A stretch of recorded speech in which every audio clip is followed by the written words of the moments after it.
kita indah, semuanya lengkap, semuanya baik. Sebenarnya ada penyakit yang kita simpan. Nanti kita perhatikan, ini agak panjang ceritanya. Kenapa kesembuhan tubuh itu adalah sesuatu yang menjadi tolak ukur, yang bisa tampak dilihat oleh mata? Karena apa? Tubuh menjadi media yang dibentuk oleh tangan Tuhan sendiri. Ketika Tuhan menciptakan dunia ini, jadilah bumi, jadilah terang, jadilah tumbuh-tumbuhan. Semua itu diciptakan dengan perkataannya, maka semuanya jadi. Tapi untuk manusia, dia tidak melakukan semudah itu. Ya. Untuk kita manusia ini, dia membentuk dengan tangannya. Semua guratan kita itu bicara tentang sifat dan karakter kita. Jadi ukuran kita sebenarnya bukan apa yang terlihat baik ini, tapi guratan-guratan yang Tuhan lakukan, yang Tuhan buat dari wajah kita, dari hati kita, dari apa yang kita buat. Ini semua bicara tentang Tuhan. Jadi kalau orang percaya itu bicara tentang Tuhan. Kita ini penting bagi Tuhan. Sehingga dibentuknya tubuh kita ini begitu indah, betapa mulianya kita di pemandangan Tuhan. Tapi tujuan dari semuanya itu apa? Tujuan Tuhan menciptakan kita adalah untuk kemuliaannya. Dan jangan sampai ada di antara kita, aku tidak tahu maksud Tuhan menciptakan aku ke dalam dunia ini. Dari laki-laki mungkin akan mengatakan, aku tidak tahu kenapa aku dilahirkan seperti ini. Aku tidak minta untuk dilahirkan dari keluarga seperti ini. Semua kita pernah berkata demikian. Ini adalah proses belajar supaya kita mengerti bahwa kita dibentuk oleh tangan Tuhan dan Dia menempatkan sifat dan gambar dalam diri kita. Sifat dan karakter Tuhan itu yang menjadi ukuran sampai sejauh mana kesembuhan itu dalam diri kita. Tubuh menjadi media yang dibentuk oleh tangan Tuhan untuk menyatakan kemuliaan dalam dunia ini. Tuhan memandang semuanya baik. Sesudah manusia diciptakan, lalu Tuhan melihat semuanya itu baik. Sekalipun gunung-gunung sudah dicipta begitu indah, ya, lembah, lautan, gak usah kita jauh-jauh pergi untuk melihat keindahan dunia ini. Saudara pergi ke Ranuji sana, saudara akan tergagum-kagum dengan apa yang namanya ciptaan Tuhan. Tapi dia harus menutupnya itu, dia mengatakan dia melihat semuanya baik. Tuhan memandang semuanya baik, tetapi kejatuhan manusia membuatnya mengalami apa yang sudah ini kita masuk ke dalam kesembuhan. Sesudah manusia jatuh dalam dosa, kita mengalami kelemahan tubuh. Jadi bapak-bapak yang sedang sakit, jangan kecewa kalau kita sakit, amin. Dosa itulah membuat kita punya kelemahan tubuh dan kemudian kita ada batasnya. Kita sudah punya batas sekarang. Sekalipun dulu mungkin saudara menjadi olahragawan seperti saya, pagi-pagi jam 4 saya udah lari pagi, bisa 10 km, 15 km, bahkan sampai di stadion saya masih berputar-putar berapa kali keliling dari stadion itu ya. Saya dulu sangat kuat. Tapi sekarang untuk berjalan saja saya pikir. Tapi saya tidak boleh kecewa dengan keadaan itu. Karena dosa yang membuat itu semua kita menjadi lemah. Jadi dulu yang merasa kuat ketika saudara di dalam Tuhan mengalami kelemahan itu, jangan kecewa. Jangan kecewa karena kelemahan itu. Dan semuanya kita ada batas. Dulu kita bisa makan 4 piring seperti saya. Sampai di rumah kami ada aturan. Yang sebelah kiri kau boleh makan, sebelah kanan jangan kau makan. Ada aturan soal makanan. Malam-malam saya bisa menambah 4 kali. Semua makanan di taman ini boleh kau makan, seperti itu kira-kira. Tapi yang coklat-coklat itu anak-anak dan untuk saya itu istri saya punya peraturan. Kalau nggak habis semua. Dan hasilnya adalah akhirnya apa? Saya penyakit jantung kan, betul kan? Dan saya malu karena ada jemaat juga yang sakit jantung. Setiap saya pergi kontrol ke rumah sakit. Oh Tuhan, saya bicara kesembuhan di gereja. Jemaat mendengarkan saya, ini hamba Tuhan yang diurapi. Ini hamba Tuhan yang memberitakan kesembuhan. Dan saya malu. Oh Tuhan, betapa malunya saya. Karena bertemulah jemaat dan pendetanya di satu rumah sakit, sama-sama penyakit jantung. Itu 2 tahun saya alami. Sebelumnya saya benjolan di sebelah kanan ini. Ada benjolan di sini. Sejak saya dari SD, saya dulu nggak masuk SMP. Jadi setelah SD saya masuk SD, sekolah teknik. Ada benjolan di sini, saya nggak tahu benjolan dari mana itu. Mungkin iblis sudah menaruh itu, dosa itu sudah menaruh itu di sini saya. Dan dulu adik saya bilang, Bang, jangan terlalu sering makan mie. Karena mie itu bisa memicu untuk benjolan-benjolan itu menjadi kanker katanya. Dan itu walaupun benjolan kecil, saya merasakan betapa pedihnya kehidupan itu. Untuk mengobati ini aja sampai ke Darmais, 2 tahun baru sembuh. Sesudah penyakit itu, apa yang terjadi? Jantunglah saya. Penyakit jantung Bapak Ibu. Jadi ada penyakit jantung sini, saya pernah ngalamin. Jangan takut ya. Halo? Halo? Takut banget sama penyakit jantung. Yang anehnya dokternya bilang, penyakit Bapak ini aneh. Bapak kalau kan saya di treadmill. Sesudah saya di treadmill, apa yang terjadi? Kalau Bapak lagi jalan, itu jantungnya normal. Tapi begitu berhenti, jantungnya berhenti Pak. Waduh, saya ketakutan. Jadi sakit jantung Bapak ini aneh. Kadang-kadang jantung Bapak berhenti. Bayangkan, kalau 1 detik masih enak, kalau 5 menit habislah saya. Loh ya betul ini. Saya berdoa karena ketemu dengan jemaat kan. Setiap hari Selasa, kalau salah hari Selasa waktu itu. Dan saya malu ketemu dengan jemaat itu. Saya berdoa sama Tuhan. Tuhan, masa saya ketemu dengan jemaat sama-sama penyakit jantung di rumah sakit itu daerah ini. Saya bukan bohong ya, saya gak nambah-nambahin cerita. Sampai saya bilang, Tuhan berikan dong obat yang baik. Dokternya udah perlu ganti Tuhan, saya berdoa gitu. Karena apa? Tiba-tiba dokter saya itu nggak datang hari itu, hari Selasa. Lalu perawatnya bilang, mau nggak ganti dokter? Dalam hati saya, ini jawaban doa. Pindahlah saya dengan dokter itu, namanya dokter Saragi. Sesudah saya diobati, sesudah diukur di treadmill dan sebagainya, dokternya bilang, kau coba makan obat ini. Kalau dalam waktu 29 hari, atau mungkin kurang dari situ, jangan kau makan lagi obatnya. Iya dokter. Jadi taat saya sama dokter kan. Pendeta kalau sakit taat sama dokter. Kalau enggak, merasa ridikul. Pendeta penuh dengan mujizat. Saya makan obatnya 29 hari, jantung saya sudah enak. Bagus ini. Karena sakit takutnya dengan sakit jantung, hari 3 bulannya saya makan lagi, jantungnya bermasalah lagi. Akhirnya saya datang ke dokternya bilang apa? Ini jantungmu udah sembuh. Datang lagi saya bulan berikutnya, belajar makan Pak, jangan Pak. Itu saya diajarin. Jadi saya tidak usah berobat lagi, saya diajar untuk makan yang benar. Ya, tahukah yang memotivasi saya supaya sembuh? Ada ketakutan di hati saya. Kalau saya mati, yang saya takutkan apa? Saya kan menikahnya usia 30 tahun kan? Dan saya sakitnya itu 40 tahun. Ya Tuhan, baru menikah 3 tahun, saya sudah sakit. Aduh, kalau saya mati, istri saya pasti kawin lagi. Itu motivasi doa saya. Kasihani dong saya Tuhan. Anak-anak saya masih kecil-kecil, siapa nanti yang berat mereka? Ternyata untuk alasan seperti itu, Tuhan dengar doa saya. Bagus anakku, kau pertahankan jodohmu. Jadi kalau bapak-bapak sakit, ingat istrimu pasti kawin lagi. Percaya saya. Jangan buru-buru pulang. Amin. Amin. Udah mempertahankan sampai orang ngejek saya kan waktu itu kan. Usiamu 36 tahun, kok nggak kawin-kawin? Jangan-jangan nggak normal kamu. Itu membuat hati saya sedih. Ya Tuhan, usia 30 tahun baru nikah, 3 tahun berikutnya punya anak 2 orang kan, kembar laki perempuan, siapa yang gak bangga? Tiba-tiba sakit, mau langsung penyakitnya berbahaya, mau langsung mati. Setiap malam saya berdoa, Tuhan, gak terlalu pikir saya dengan penyakit itu seberat apapun. Yang saya takutkan kalau saya mati, istri saya pasti kawin lagi. Dengarkan doa saya Tuhan. Didengarkan dia doa saya. Yesus, Tuhan, dengar doaku. Janganlah Tuhan lalui, bila berkatmu, sembuhkan. Dan disembuhkannya. Coba dengar suara saya. Ada sedikit nada yang jantung sedang kecapean kan gak ada ya? Mungkin suara saya termasuk yang kuat juga. Ya kan? Tapi Tuhan sembuhkan. Tuhan sembuhkan. Sesudah itu apa yang terjadi? Saya kena pembekuan darah selama 3 tahun. Bukan pengentalan darah loh Bapak Ibu ya. Saya kena pembekuan darah 3 tahun. Jadi kalau darah saya beku, itu darahnya jadi kaca kata dokter itu. Bayangkan jadi kaca. Dan seluruh tubuh saya ini penuh seperti ditusuk-tusuk oleh jantung. Itu pun saya tetap berdoa. Waktu disuntik disuntik untuk mencarikan darah itu, saya menjerit sama Tuhan. Tuhan, betapa menyakitkan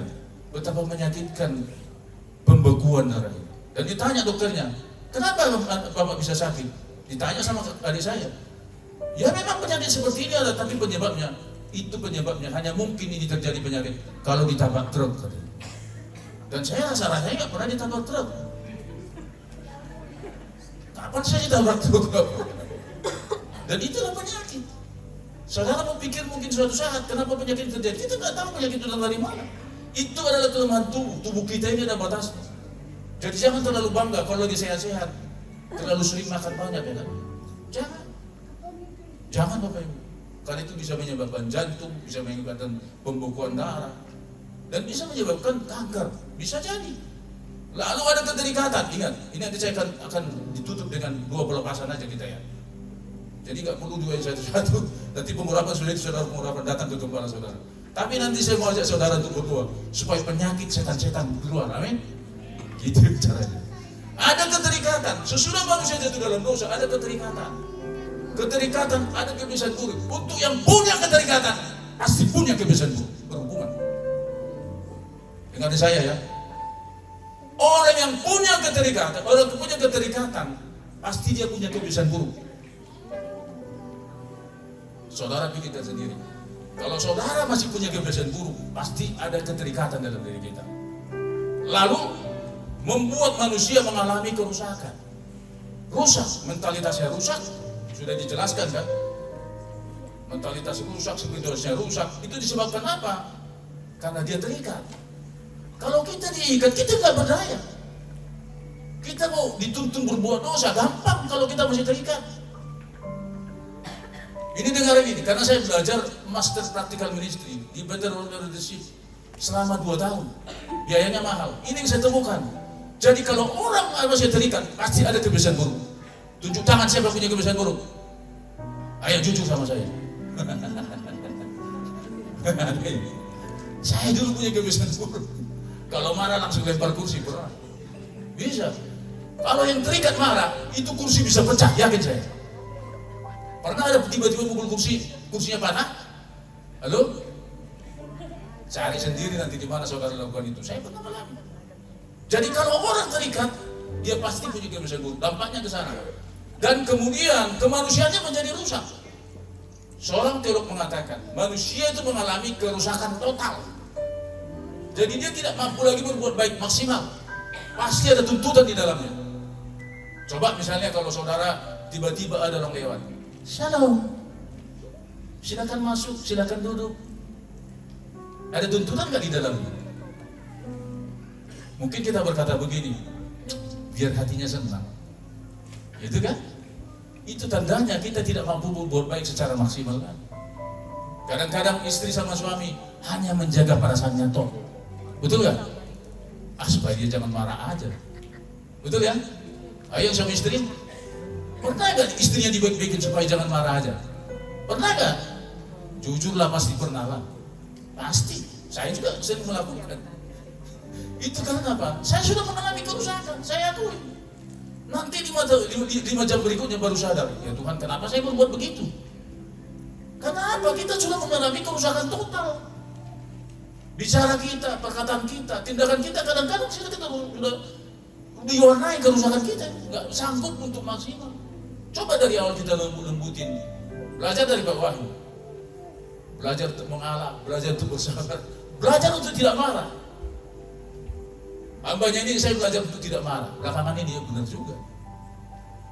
Kenapa kita dari pagi sampai sore istri kita nggak kita baik-baikin? Kadang-kadang kan kita gencatan senjata di sore hari, betul nggak? Untuk masuk ke rembang tengah malam itu kita baik-baikin. Itu kurang bagus. Itu tandanya kita mengalami kerusakan total. Bukan mutlak loh ya, bukan mutlak. Kalau mutlak itu udah habis. Itu pasti ujung-ujungnya nggak bisa masuk surga. Tapi yang saya masukkan di sini adalah total. Dari ujung rambut ke ujung kaki kita banyak kerusakan. Lalu kalau kita perhatikan kemanusiaan kita disebutkan bahwa manusia itu memiliki 3 unsur. Saudara pasti tahu, sudah dijelaskan oleh para pembicara sebelumnya. Yang pertama adalah tubuh, ya. Kalau manusia sudah mengalami kerusakan total ini, maka seluruh anggota tubuhnya ikut melakukan dosa. Gak ada lagi yang bisa kita tahan. Jadi jangan berpikir begini ya, hatiku baik, tapi omonganku kasar. Itu tandanya ada kerusakan total. Sedikit berbuat baik, tapi sebagiannya lagi berbuat dosa. Lalu jiwa yang dimaknai sebagai darah. Jadi kalau anggota tubuh ini yang kita lihat ini kan, tangan, kaki, telinga dan sebagainya, Tapi kalau jiwa itu dimaknai dengan darah, itu perjanjian lama mengatakan demikian. Makanya dalam perjanjian lama disebut tidak boleh makan darah. Siapa yang masih makan darah di sini? Saksang dicampur dengan darahnya. Masih ada yang makan nggak? Nggak ada yang ngaku kan? Perjanjian lama itu jelas. Kita tubuh, jiwa itu darah. Itu disebut nyawa. Makanya perjanjian lama mengatakan jangan makan darah. Dia makan nyawanya. Udah dimakan tubuhnya, nyawa hewannya juga dimakan. Makanya dilarang makan darah.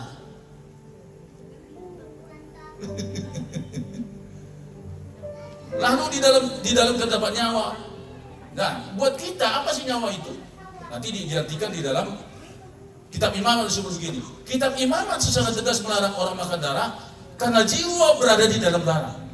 Jadi artikan seperti ini, kalau saudara makan darah, saudara makan jiwa binatangnya. Makanya banyak orang yang menggonggong kan? Iya. Bilang, acing. Karena apa? Dia makan darahnya. Dia makan jiwanya. Makan darah monyet, maka dia akan sering bilang monyet. Makan darah babi, maka dia sering akan mengatakan binatang yang itu, yang enak itu. Nah, itu kenyataan. Orang memaki dengan menggunakan nama binatang karena dia makan darahnya. Anda mau sembuh gak? Jangan makan darah itu ya. Bolehlah makan dagingnya. Ini sudah dagingnya dimakan, darahnya dimakan. Itu sama dengan mengatakan dagingnya dimakan, jiwa hewannya itu juga dimakan. Maka banyaklah orang bersikap dan bertingkah seperti saudara panjangkan aja. Jangan tersinggung ya. Loh, saya membahasnya dengan Imamat. Kenapa dilarang makan darah? Karena itu jiwanya, nyawanya. Kita makan nyawanya, kita makan hewannya. Semua binatang itu jadi masuk ke tubuh kita. Itu dilarang. Karena Israel pernah berdosa dengan itu. Para pemakan darah acap kali dicap sebagai roh rakus. Roh rakus. Waktu orang Israel berperang, binatangnya dimakan, sekalian diminum darahnya. Itu disebut roh rakus. Saudara panjangkan aja. Gak punya belas kasihan, pokoknya disantap. Makanya kan ada istilah, semua yang berkaki 4 boleh dimakan, kecuali kursi. Itu istilah dari situ sebenarnya. Dan saya tahu siapa yang suka ngomongin itu. Itu adalah suku Batak, suku saya. Jangan suka makan darah Bapak Ibu. Bisa menyebabkan penyakit namanya roh rakus. Tuhan murka atas sifat rakus, manusia hendaknya manusia melakukan dalam keteraturan. Saudara boleh makan binatang, boleh, tapi teraturlah. Jangan semua kepingin dimakan. Dalam perjanjian baru, ini nanti supaya ada hubungan dengan kesembuhannya. Dalam perjanjian baru, manusia terdiri dari unsur tubuh, jiwa dan darah, dan roh atau nafas alam, ruah, dan pneuma atau roh kudus. Itu kita. Sehingga dalam 10 perintah Tuhan ditetapkan larangan jangan membunuh. Makanya dikatakan jangan membunuh. Kalau kita membunuh sesama kita, sebenarnya kita membunuh roh Tuhan di dalam dirinya. Maka ada 10 perintah Tuhan kan, jangan membunuh. Karena kalau kita bunuh, kita sedang membunuh, membinasakan roh Tuhan yang dalam dirinya. Dan Alkitab mengatakan, barang siapa yang membunuh manusia, maka dia akan dibinasakan. Karena ada roh Tuhan di dalamnya. Tubuh manusia adalah kemah suci. Ada suatu tempat yang disebut ruang Maha Kudus. Di dalamnya berdiam. Saya agak sedikit berbahasa Ibrani ya. Boleh ya? Hagio, pneumatos, itu Holy Spirit. Dan roh Allah. Dan di hati manusia disebut hagios pneuma. Maksudnya apa? Kalau di dalam persekutuan ini, roh Tuhan itu hadir. Jadi yang hadir roh Allah. Harus ngerti ya? Jadi waktu kita bersekutu, yang hadir itu roh Allah. Jadi roh Allah di sini sekarang. Tetapi waktu kita bergumul, makanya saudara, jangan diam kalau berdoa. Waktu kita berdoa yang masuk apa? Yang masuk adalah Roh Kudus. Saudara seperti itu. Jadi waktu kita bersekutu, berdoa bersama-sama, yang datang itu roh Allah. Dan ketika masing-masing berdoa kepada Tuhan, yang masuk kepada pribadi setiap orang itu Roh Kudus. Harus ngerti ini. Jadi bukan yang ada dalam saya itu masuk ke Pak Yugo, enggak. Ada Roh Kudus yang datang kepada dia. seperti sungai yang mengalir, lalu kita masing-masing minum dari situ. Itu adalah sungai yang datang dari surga. Dahsyat kan? Itulah roh Allah membagi-bagikan rohnya kepada setiap kita. Makanya Pak Wahyu selalu mengatakan, ayo kita berbahasa roh. Ini penting, bukan bicara dilarang berbahasa roh loh. Jadilah padamu sesuai imanmu. Kalau engkau berbahasa roh, kalau selama tidak ada larangannya di gereja itu, lakukan aja. Karena ini bicara tentang sungai yang mengalir dari roh surga. Ketika saudara minum, kita minum dari roh yang sama, yaitu roh Allah itu. Jangan saudara pikir, itu roh Tuhan kan? Ya roh kudus yang masuk dalam hati saya. Nah, bagaimana memahami supaya kita dipulihkan? Mari kita lihat bagaimana kemudian orang yang kena kusta ini. Ini terlalu panjang ya, terlalu setengah jam. Lalu bagaimana sebenarnya itu kita disembuhkan? Yang pertama adalah orang kusta itu datang pada Yesus. Ya, waktu Pak Wahyu khotbah kemarin, tadi pagi ya dia ngomong. Datang pada Yesus itu penting. Kalau orang datang pada Yesus, ambil sikap menyembah Bapak Ibu. Jangan diam aja. Datang pada Yesus, duduk ngobrol-ngobrol, itu gak ada gunanya. Itu cuma disebut kumpulan sosial. Kita bukan kumpulan sosial, kita kumpulan rohani. Makanya kalau datang pada Yesus, temui dan datang pada Dia. Jadi kita bukan sekedar ngobrol-ngobrol di sini. Karena kita bukan kumpulan sosial yang bersifat rohani, bukan. Kita ini kumpulan rohani yang bersifat sosial. Bisa Anda buktikan, ketika kumpulan rohani ini datang, sifat sosial ini mana? Lalu masing-masing bawa kue kita makan, itu sosial. Benar nggak? Jadi kue yang saudara makan itu sifat sosialnya. Boleh jadi apa? Kumpulan rohani di dalamnya ada Roh Kudus, tapi kalau nggak kasih makan itu nggak ada sosialnya, betul nggak? Itu orang percaya tidak punya nilai sosial. Jadi kita adalah datang pada Yesus, sujud dan menyembah Dia dan berkata, orang kusta ini datang mengambil sikap dan posisi yang benar. Dimulai dari sebuah pergumulan karena dosa. Jadi orang sakit itu bukan bicara tentang sakit aja. Kalau kita sakit sebenarnya kita sedang bergumul dengan dosa kita. Kusta berasal dari penyakit rohani, yaitu dosa. Tidak ada orang yang dapat melepaskan diri dari penyakit ini. Saudara yang penyakit kusta, pernah lihat orang penyakit kusta enggak? Pernah? Yang ada juga sakit jantung yang kebanyakan ya. Tapi kalau saudara kita di jalan-jalan, itu ada orang kusta. Dan memang dari sejak sononya dikatakan dari perjanjian lama, ini disebabkan oleh dosa. Ketika Miriam berdosa kepada Musa, dia ngata-ngatain Musa karena dia mengambil istri lagi. Maka Miriam itu tiba-tiba kena penyakit kusta. Jadi penyakit kusta ini bicara jadi orang yang dikutuki sebenarnya. Ya. Maka datanglah seorang ahli kusta kepada lalu sujud menyembah Dia dan berkata, Tuhan, jika Tuhan mau, Tuhan dapat mentahirkan aku. Jadi ini nggak bicara penyakit. Ketika roh kusta ini datang, kalau Tuhan mau, Tuhan bisa mentahirkan aku. Ini adalah posisi yang benar.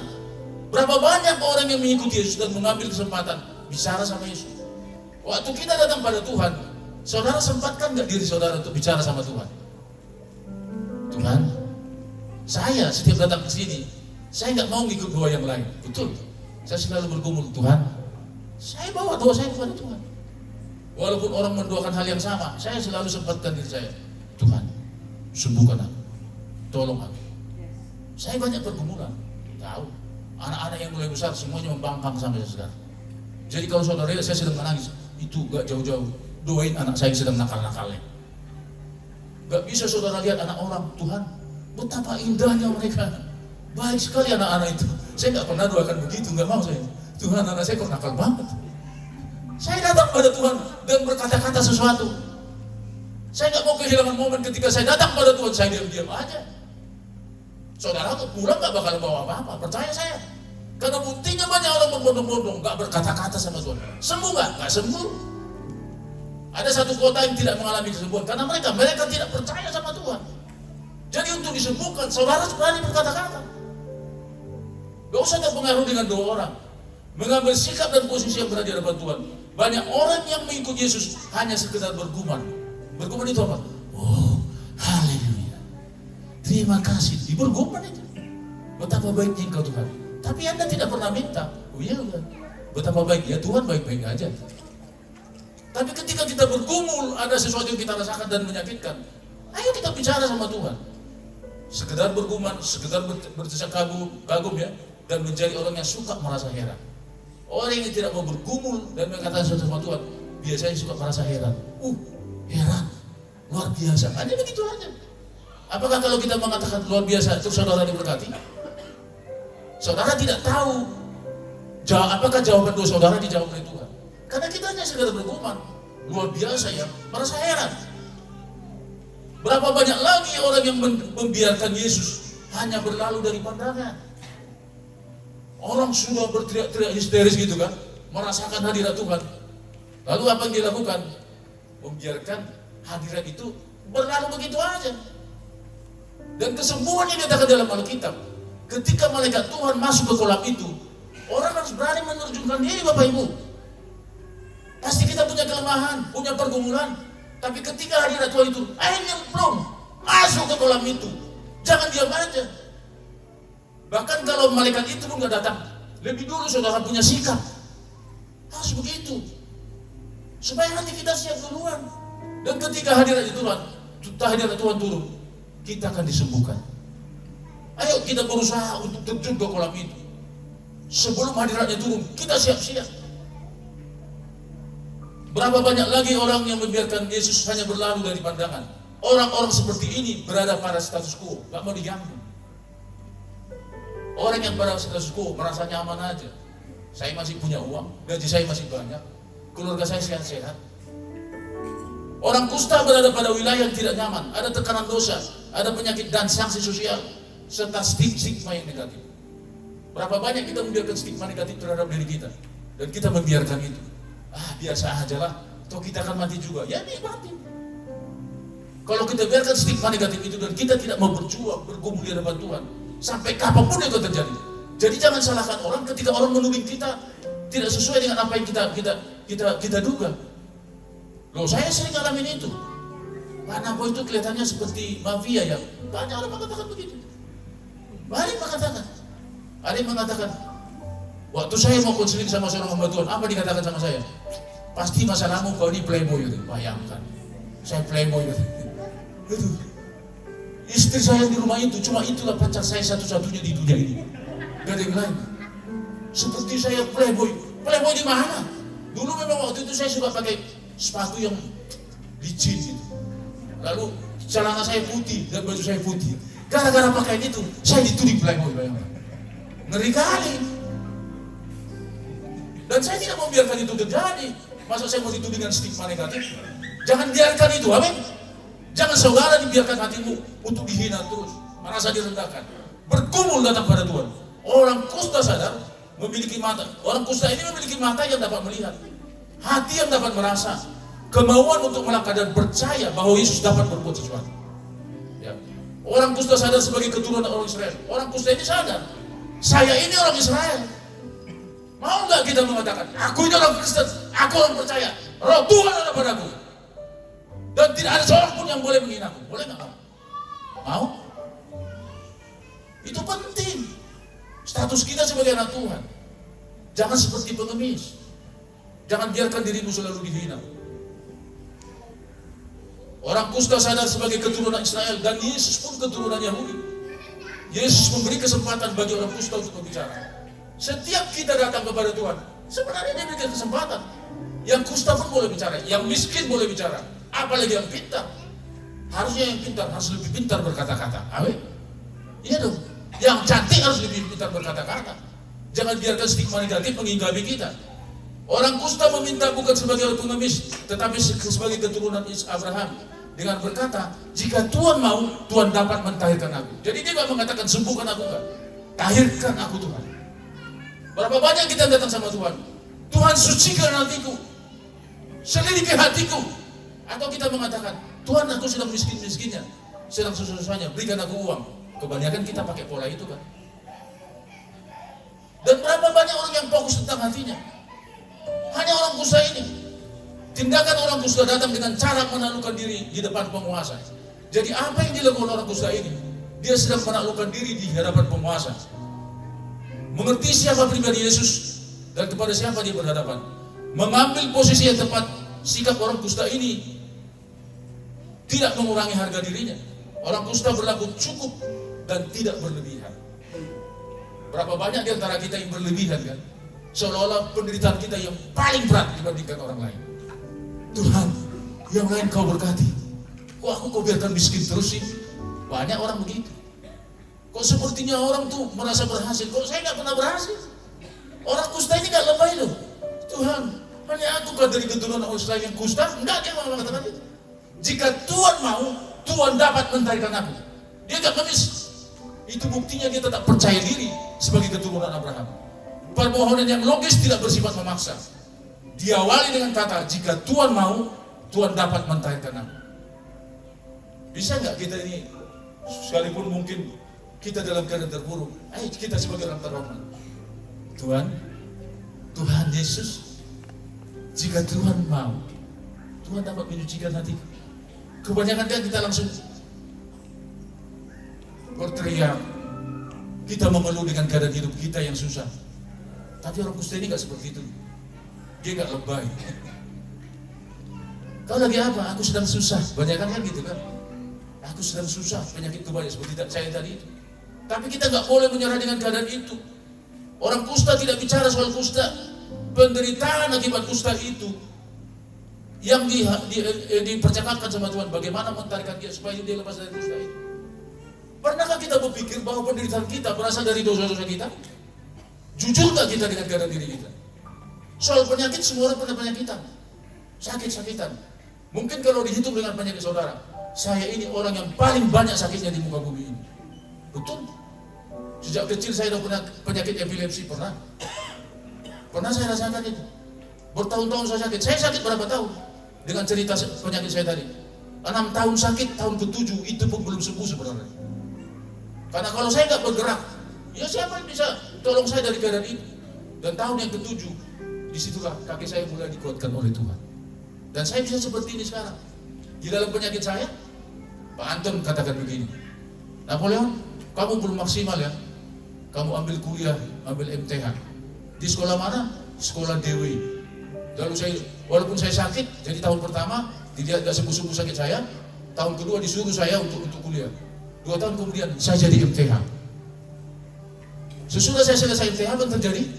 Saya ambil sarjana hukum. Bayangkan, tahun 2017 saya ambil sarjana hukum, 5 tahun. Ternyata saya jadi advokat, bayangin. Bisa nggak? Saudara bisa ya, paling yang muda-muda. Dan waktu saya masih dalam keadaan nggak bisa apa-apa. Ada pemimpin STT mengatakan, mau nggak ambil doktor? Oh, saya nggak ambil. Dapat saya doktor. Itu 3 tahun loh, bayangkan. Saya kuliah hampir 20 tahun. Jadi keluar saya kan sudah saya bilang, bukan bangga-bangga ya. Tapi saya dapatkan itu waktu saya masih keadaan sakit. Bisa mujizat terjadi kok. Waktu saya menderita, waktu saya sakit. 5 gelar saya kumpulin. Tambah 1 advokat, 6 gelar. Pendeta dari gereja GP Cinango, itu 7 gelar. Jadi saya punya 7 gelar, saudara. Luar biasa kan? Itu dihadapi dengan berbagai macam penyakit. Dari pembekuan darah, penyakit jantung, benjolan yang kecil, tapi menyakitkan sekali. Ternyata bisa. Jemaat Cinango nggak boleh lemah dan nggak boleh takut. Ada Tuhan di gereja ini. Kalau saya menyaksikan ini, karena saya sudah nikmati. Loh, betapa menyakitkan waktu saya sakit. Gak ada orangnya di sini. Dia bilang gini, ini kalau Pak Napoleon mati, nanti saya akan duduk di kursi ini. Kursi full time mau diganti. Ngeri kali. Itu ngomong di samping saya, memang saya udah lemah waktu itu. Lalu ada yang mengatakan begini, ini Napoleon kok mati, nggak mati-mati juga ya. 6 tahun sakit, tahun yang ke-7 hampir mati, nggak mati saya. Ada Tuhan di sini. Saudara percaya itu. Yang lemah dikuatkan dong. Jangan lemah terus. Jangan bikin stigma negatif dengan diri saudara. Yang belum dapat jodoh, ayo minta jodoh. Jangan diam-diam aja situ. Oke ya, sampai situ aja dulu. Ini terlalu banyak, masih banyak soalnya. Bolehkah saya doa nanti sebelum doa pengurapan? Ya, kita bangkit berdiri ya. Ikuti doa saya. Dengan doa ini penyakit saya banyak dilepaskan. Doanya simpel aja. Doanya sangat simpel. Jadi kalau nggak mau doa nggak apa-apa. Yang merasa-rasa ada sakitnya, ada keterikatan, ikuti doa saya. Doa ini sudah biasa kita dapat dari gembala. Tapi inilah doa yang sangat memberkati saya, sehingga saya masih bisa bertahan sampai saat ini. Ya, kita doa yuk. tutup mata. Seperti anak sekolah minggu aja. Ya, nggak apa-apa ya. Karena anak-anak inilah yang menjadi pemilik surga. Itu tadi saya dapat. Waktu gembala sedang berdoa, Ibu Silva. Yang saya dapat apa?